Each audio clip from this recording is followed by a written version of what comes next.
Bonsoir à tous. Bienvenue dans Évolution et Humanité. Évolution et Humanité est un espace consacré à la recherche indépendante en sciences spirituelles. Aujourd'hui, nous allons réfléchir sur un sujet qui tourmente, fait l'objet de plusieurs discussions dans notre temps, qui est la guerre. Tout le monde se pose la question, pourquoi la guerre? Qu'est-ce qu'est la guerre? À quoi sert la guerre? Tout cela. Et nous allons essayer de réfléchir sur la guerre et voir la guerre sous son aspect spirituel. Nous allons le considérer ainsi. La guerre, c'est un conflit. C'est un conflit, la guerre, une controverse qui naît entre deux personnes, deux ou plusieurs personnes, deux ou plusieurs États, deux ou plusieurs êtres, plusieurs entités. Mais cette controverse naît du moment où les intérêts ne s'accordent pas.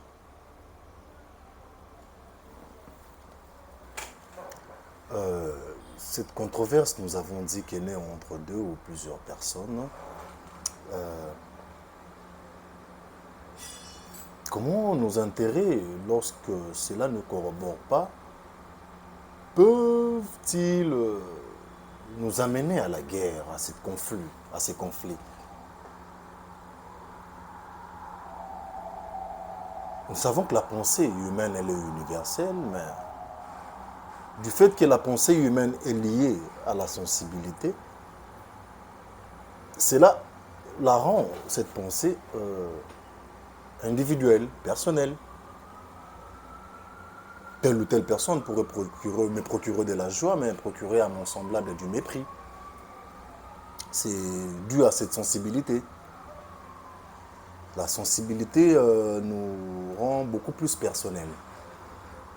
Et c'est sous l'influence luciférienne que cela est devenu ainsi. Avant l'influence luciférienne, ce n'était pas le cas. Ce n'est qu'avec l'influence luciférienne que l'homme s'est replié sur soi. L'homme a d'abord commencé à vouloir penser à soi-même par rapport à ce qu'il voulait, ce qu'il sentait. L'homme, avant même de penser Dieu, l'homme voulait d'abord penser lui-même. L'homme ne peut pas penser à l'autre tant qu'il ne pense à lui-même. L'homme a dû s'attacher à la matière beaucoup plus avec cette influence luciférienne. Cette influence luciférienne a attiré beaucoup plus l'homme vers le bas, l'endurcissement à la matière. Et c'est là un fait qui a dû apporter à l'homme cette forme d'égoïsme, cette égoïté qui est née dans l'homme, que nous pouvons le décrire ainsi. Et si nous voulons voir la guerre et analyser encore la guerre beaucoup plus en profondeur, pas seulement dans ses origines comme nous sommes en train de le voir, mais essayer de voir encore pour aller plus loin, nous allons nous poser une question. Comme Rudolf Steiner se l'a posé il y a un siècle passé. Pour ce qui est de l'histoire, pouvons-nous considérer l'histoire comme cette période qui va entre la naissance et la mort seulement? Et qu'en est-il de cette période qui va entre la mort et une nouvelle naissance? Cette période pourrait-elle être considérée comme faisant partie intégrante de l'histoire, ou soit sera-t-elle exclue de l'histoire, cette période, de l'histoire de l'humanité, de l'histoire de l'évolution humaine, bien évidemment? Alors, considérons cette pensée, ramenons-nous aussi, considérons aussi ce qui s'est passé, ce qu'était la pensée avant les événements de Golgotha, avant les événements, l'impulsion christique, chez le pré-chrétien, quelques siècles avant le pré-chrétien, Homère faisait dire à un grec, vaut mieux être un roi dans le royaume des vivants, dans cette vie terrestre, vaut mieux plutôt être un esclave dans le royaume des vivants, dans cette vie, qu'être un roi dans le royaume des ombres. Et le royaume des ombres a été considéré, non seulement considéré, mais en réalité aussi le royaume des ombres était ce royaume de mort. Le royaume de mort était devenu un royaume des ombres, un royaume noir, un royaume ténébreux, un monde noir, un monde sombre. Ce n'est qu'avec l'impulsion christique, avec les événements de Golgotha, que nous savons, du moment qui va entre la mort et la résurrection de Jésus-Christ, il est descendu aux enfers, il a prêché aux enfers, il a apporté de la lumière dans ce monde que nous avons considéré, qui était considéré comme le monde des ténèbres, qui était devenu un monde sombre. Le Christ a apporté de la lumière là. Lui-même, il est la lumière. Il a lui dans ces ténèbres-là. Donc, dans sa descente aux enfers, dans sa descente dans le royaume de mort, il a éclairé ces royaumes. Ces royaumes qui étaient jadis un monde sombre, un royaume des ombres, est devenu un royaume lumineux. Un royaume, un monde éclairé. Un monde qui a reçu de la lumière du Christ, la vraie lumière, la lumière vivante. C'est très important de considérer ces événements ainsi. C'est très important pour nous qui avons la vision spirituelle de l'humanité et de l'évolution. Parce que, prenons l'exemple d'une personne en train de noyer, ou une personne en train de tomber sur une chute d'un immeuble d'une certaine hauteur, d'une certaine altitude. Cette personne se voit sa vie découler devant lui en moins de 2 ou 3 secondes. Toute sa vie peut découler devant lui. D'ailleurs, moi je me souviens quand nous étions petits, dans des livres, ce qu'on nous disait, c'est après cette vie, quand vous mourrez, vous allez revoir toute votre vie comme un film. Et bien évidemment, ça se passe comme ça se passe ainsi.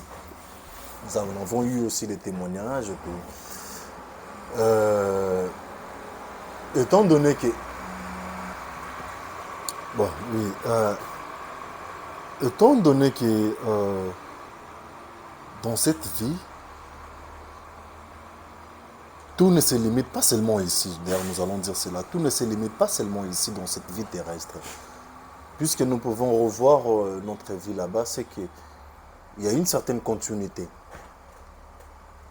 Après la décomposition, il y a une certaine continuité dans ces mondes d'au-delà, dans l'autre côté, de l'autre côté. Et de l'autre côté, nous avons dit que le Christ a éclairé l'autre côté qui était jadis ténébreux et devenu un royaume lumineux.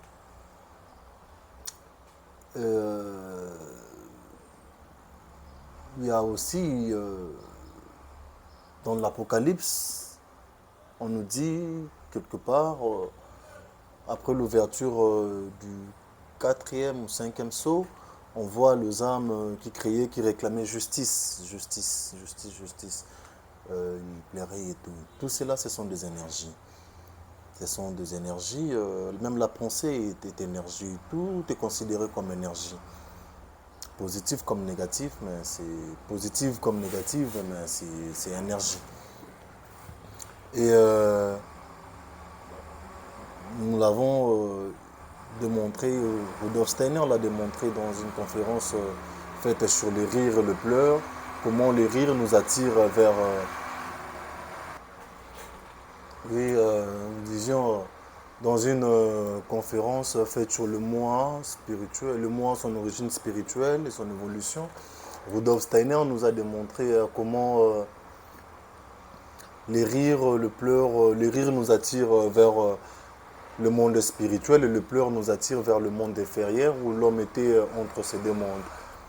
Et c'est partant aussi de ces de ces résultats et de ces travaux de Rudolf Steiner, nous pouvons aussi jeter encore quelques pistes de réflexion dans ce sens. Il y a cette mort, bien sûr, ce ne sont pas de morts liées à des faits naturels. Ce ne sont pas de morts naturelles, bien sûr, des morts occasionnelles, de morts occasionnées par l'autre, par l'égoïsme de l'autre, par la volonté de l'autre. Ce sont des morts qui ne sont pas, nous avons dit des morts naturelles, et nous pouvons dire des morts accidentelles. Des morts accidentelles, bon, pas vraiment du tout, mais des morts causées par l'autre. C'est causé par l'autre. On l'appelle d'ailleurs dommages collatéraux. Il y a tout de formes de vocabulaire qui est de matérialiste et on dit s'imprégner, sortir, vouloir justifier ses actes. Mais pour nous, ce que nous voyons, c'est que ces âmes, lorsqu'ils passent de l'autre côté, il y a une forme de plainte. Il n'y a pas la joie, il n'y a pas le rire. Donc c'est que ces âmes qui passent de l'autre côté, avec eux, il n'y a pas de joie. Il y a de pleurs qui s'expriment en eux. Comme nous avons dit, les pleurs attirent l'homme vers la partie inférieure,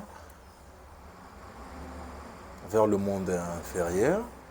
Ce sont des pleurs qui trahissent aussi une certaine volupté. Et ces énergies négatives, bien sûr, quel effet produisent-ils ces énergies négatives de pleurs, de plaintes dans ce monde, dans l'autre côté, ce monde qui a été éclairé par le Christ par rapport à la lumière qu'a apporté le Christ?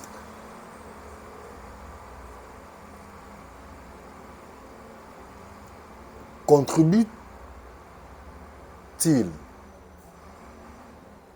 à l'œuvre que le Christ a portée à l'humanité, au don du Christ, au don de Dieu fait à l'humanité,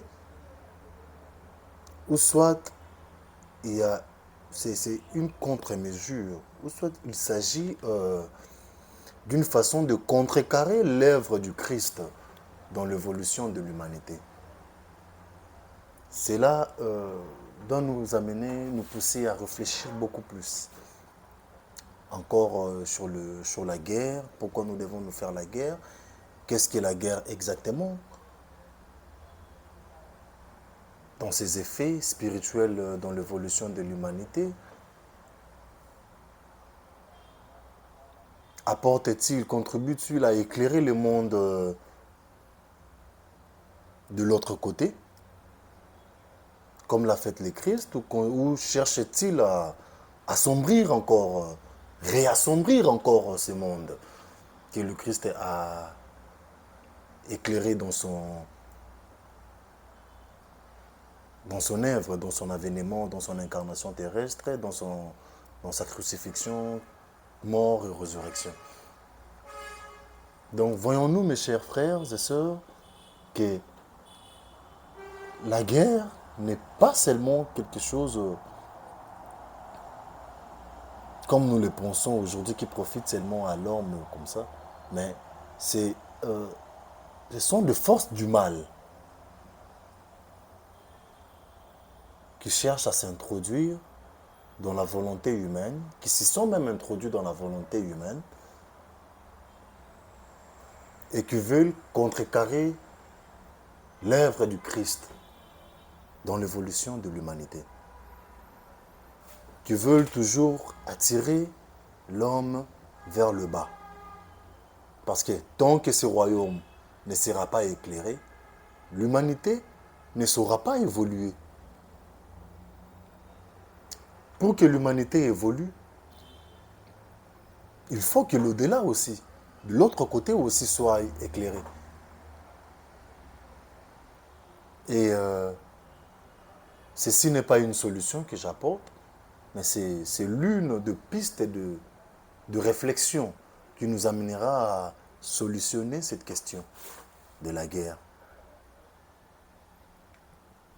Nous le voyons et nous le savons avec le transhumanisme, l'objectif est d'enlever cette parcelle de divinité qui réside dans l'homme et y introduire la machine. Donc, nous qui avons cet être en qui nous mouvons, en qui nous vivons, ils veulent nous séparer de cet être-là pour que nous puissions introduire cette machine, cette intelligence artificielle qui veut nous séparer de cette divinité. Goethe le disait, l'œil est fait par la lumière et pour la lumière. Si l'œil n'était pas de nature solaire, il ne pouvait percevoir le soleil. Si l'âme humaine n'était pas de nature divine, comment le divin pouvait-il les ravir? Donc, l'âme humaine a cette parcelle de divinité en lui. Et le but de l'humanité actuelle de force du mal est de séparer l'homme, d'enlever cette parcelle de divinité en l'homme. Séparer l'homme de cette parcelle de divinité qui s'incarne dans lui. Et l'une des façons, la méthode, l'un des moyens qu'il veut se servir, c'est aussi la guerre. Et nous avons essayé de réfléchir avec vous ensemble par rapport à leur technique, le technique du force du mal, qui veulent s'introduire pour contrecarrer l'œuvre du Christ dans l'humanité, dans l'évolution de l'homme. Et c'est aussi un point de vue à considérer, à réfléchir aussi à partir duquel nous pouvons réfléchir, nous pouvons envisager si nous voulons créer un monde meilleur, un avenir bénéfique, meilleur, tous et lumineux à tous. Je vous remercie beaucoup. Je suis Christian Chiamba, chercheur indépendant en sciences spirituelles. Merci à vous et à la prochaine. Merci.